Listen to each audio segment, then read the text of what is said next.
ನೋಡಿ, ನಾವು ಕಳೆದ 25 ವರ್ಷದ ಮೇಲೆ ಇದಾಗಬೇಕು ಅಂತೇಳಿ ಪ್ರಯತ್ನ ಮಾಡ್ತಾ ಇದ್ದೆವು. ಮೊದಲು ಗ್ಲೋಬಲ್ ಇನ್ವೆಸ್ಟರ್ಸ್ ಮೀಟ್ ಆದ್ಮೇಲೆ ಇದಕ್ಕೆ ಬಹಳ ದೊಡ್ಡ ಪ್ರಯತ್ನವನ್ನ ಹಿಂದೆ ಕೃಷ್ಣ ಅವ್ರ ಸರ್ಕಾರದಲ್ಲೇ ಪ್ರಯತ್ನ ಮಾಡಿದ್ದರು. ಆಮೇಲೆ ಕೃಷ್ಣ ಅವರ ಎಕ್ಸ್ಟರ್ನಲ್ ಅಫೇರ್ಸ್ ಮಿನಿಸ್ಟರ್ ಆಗಿದ್ದಾಗ ಅವರು ಬಹಳ ಪ್ರಯತ್ನ ಮಾಡಿದ್ರು. ಈ ಮಧ್ಯದಲ್ಲಿ ಸ್ವಲ್ಪ ಆಂಧ್ರ ಇಶ್ಯೂಸ್ ಎಲ್ಲ ಈಚೆ ಬಂತು, ಅವ್ರದ್ದು ದೊಡ್ಡ ಪ್ರಯತ್ನ ಆಯ್ತು, ಕಾಂಪಿಟೇಷನ್ ಆಯ್ತು, ಹಿಂಗೆ ತಳ್ಕೊಂಡು ಹೋಗ್ತಾ ಇತ್ತು. ಇವತ್ತು ಬೆಂಗಳೂರಿಗೆ ಕರ್ನಾಟಕಕ್ಕೆ ಒಂದು ದೊಡ್ಡ ಸುದೀನ ಭಾರತವನ್ನ ಬೆಂಗಳೂರು ಮುಖಾಂತರ ಕರ್ನಾಟಕ ಮುಖಾಂತರದಲ್ಲಿ ನೋಡುವಂತ ಒಂದು ಅವಕಾಶ ಮೊದಲಿಂದನೂ ಕೂಡ ಇಡೀ ವಿಶ್ವದಲ್ಲೇ ಎಲ್ಲೋದ್ರೂ ಕೂಡ ಭಾರತ ಬೆಂಗಳೂರು ಮುಖಾಂತರ ನೋಡ್ತಾ ಇದ್ದೇವೆ. ಇವತ್ತು ಬರೀ ಇಲ್ಲಿ ಪಾಸ್ಪೋರ್ಟ್ ವೀಸಾ ತಗೊಳ್ಳೋ ವಿಚಾರ ಅಲ್ಲ. ಇಲ್ಲಿ ಸಂಸ್ಕೃತಿ, ಪರಂಪರೆ, ವಿದ್ಯಾ, ನಮ್ಮಲ್ಲಿರುವಂತ ಎಲ್ಲ ಮಕ್ಕಳು ವಿದ್ಯಾಭ್ಯಾಸವನ್ನು ಪಡೆದಂತ ಅತಿ ಉತ್ತಮವಾದ ವಿದ್ಯಾಭ್ಯಾಸ ಒಂದು ಕ್ರೀಮ್ ವಿದೇಶದಲ್ಲಿ ಹೋಗಿ ಕೆಲಸ ಮಾಡ್ತಾ ಇದ್ದಾರೆ. ಆದರೆ ಫಾರ್ಚೂನ್ ಸೆಪ್ಟೆಂಬರ್ 11 ಆದ್ಮೇಲೆ ಇಡೀ ಪ್ರಪಂಚದಲ್ಲಿ ಕೆಲವು ಗಲಾಟೆಗಳು ಶುರು ಆದ್ಮೇಲೆ ಅವರೆಲ್ಲ ಕೂಡ ಬೆಂಗಳೂರೇ ಇದು ಒಂದು ಐತಿಹಾಸಿಕವಾದಂತಹ ಸ್ಥಳ, ಇಲ್ಲೇ ಒಂದು ಶಾಂತಿ ನೆಲೀತದೆ, ಇಲ್ಲಿರುವಂತ ವಿದ್ಯಾಭ್ಯಾಸ, ಇಲ್ಲಿರುವಂತ ನಾಲೆಜ್ ಪವರ್, ಟೆಕ್ನಾಲಜಿಕಲ್ ಪವರ್ ಯಾವುದಕ್ಕೆ ಆಗಲಿ ಫಸ್ಟ್ ಶುರು ಆಗೋದು ಇಲ್ಲಿಂದಾನೆ. IT, BT, startup, EV, health sector, even in health tourism also ಇದು ಬಹಳ ವಿಶೇಷವಾದಂತಹ ಒಂದು ಜಾಗ.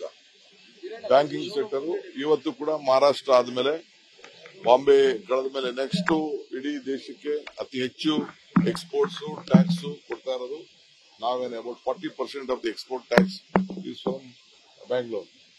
ಸೊ ಮುಂದಕ್ಕೆ ಒಳ್ಳೊಳ್ಳೆ ಯೂನಿವರ್ಸಿಟಿಗಳೆಲ್ಲ ಬಂದು ಇಲ್ಲಿ ಟೈಪ್ ಮಾಡಿ ನಮ್ಮ ಮಕ್ಕಳು ಅಲ್ಲಿ ಹೋಗೋದು ತಪ್ಪಿ ಇಲ್ಲಿಂದ ಬಯೋಲ್ಯಾಟ್ರಲ್ ಆಗ್ಲಿಕ್ಕೆ ಒಂದು ದೊಡ್ಡ ಸಂಪರ್ಕದ ಒಂದು ಸೇತುವೆ ಆಗಿ ಬೆಳೀತದೆ.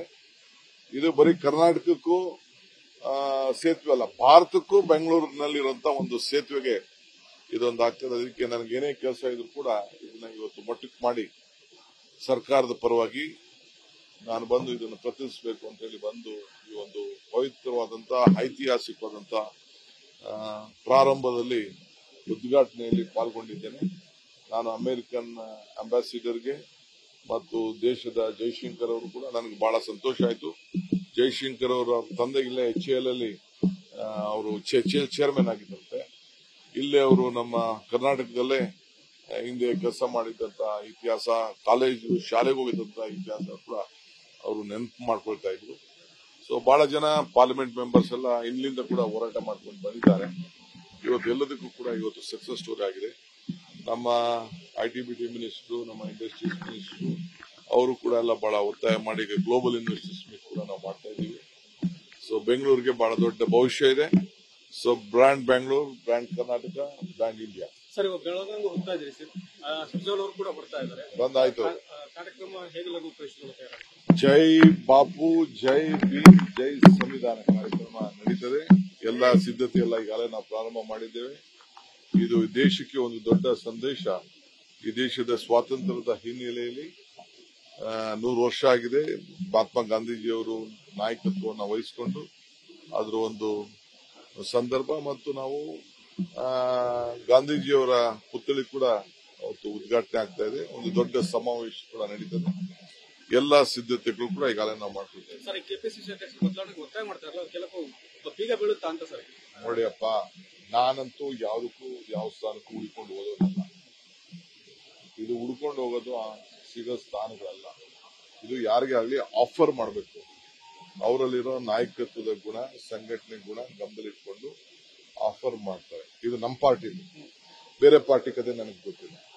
ಸೊ ಇದು ಮಾಧ್ಯಮದಲ್ಲೆಲ್ಲ ಚರ್ಚೆ ಮಾಡೋಂಥ ವಿಚಾರ ಅಲ್ಲ. ಇದು ಪಕ್ಷ ಅದಕ್ಕೆಲ್ಲ ನೋಡ್ಕೊಳ್ತದೆ. ಈಗ ನಮ್ಮ ರಾಜ್ಯದವರೇ ಆದಂತ AICC ಅಧ್ಯಕ್ಷರು ಮಹಾತ್ಮ ಗಾಂಧೀಜಿಯವರು ಕೂತ ಜಾಗದಲ್ಲಿ, ಇಂದಿರಾ ಗಾಂಧಿ ಅವರು ಕೂತ ಜಾಗದಲ್ಲಿ, ಪಂಡಿತ್ ಜವಾಹರ್ಲಾಲ್ ನೆಹರು ಅವರು ಕೂತ ಜಾಗದಲ್ಲಿ ಇವತ್ತು ಮಲ್ಲಿಕಾರ್ಜುನ್ ಖರ್ಗೆ ಸಾಹೇಬರು ಕೂತಿದ್ದಾರೆ. ಅವ್ರಿಗೆ ಕಣ್ಣು ಇದೆ, ಕಿವಿನೂ ಇದೆ, ಅವ್ರಿಗೆ ಎಲ್ಲ ವಿಚಾರಗಳು ಕೂಡ ಮತ್ತೆ ಬ್ಲಾಕ್ ಅಧ್ಯಕ್ಷರಾಗಿದ್ಕೊಂಡು ರಾಷ್ಟ್ರದ ಅಧ್ಯಕ್ಷರಾಗಿ ಇವತ್ತು ಕೂತಿದ್ದಾರೆ. ಅವರು ಇದನ್ನೆಲ್ಲ ನೋಡ್ಕೊಳ್ತಾರೆ. ನಾನು ಚರ್ಚೆ ಮಾಡಕ್ ಹೋಗುದಿಲ್ಲ. ನಾನೇನು ತರಬೇಕಾದ ಅವಶ್ಯಕತೆ ಇಲ್ಲ. ಅವ್ರಿಗೆಲ್ಲ ವಿಚಾರ ಕೂಡ ಒಬ್ಬ ಸಣ್ಣ ಕಾರ್ಯಕರ್ತರ ಹತ್ರ ಮಾತಾಡೋ ಶಕ್ತಿ ಕೂಡ ಅವ್ರಿಗಿದೆ. ನ್ಯೂಸ್ ಫಸ್ಟ್ ನಿರ್ಭೀತಿಯಿಂದ ನಿಮ್ಮ ಪರವಾಗಿ.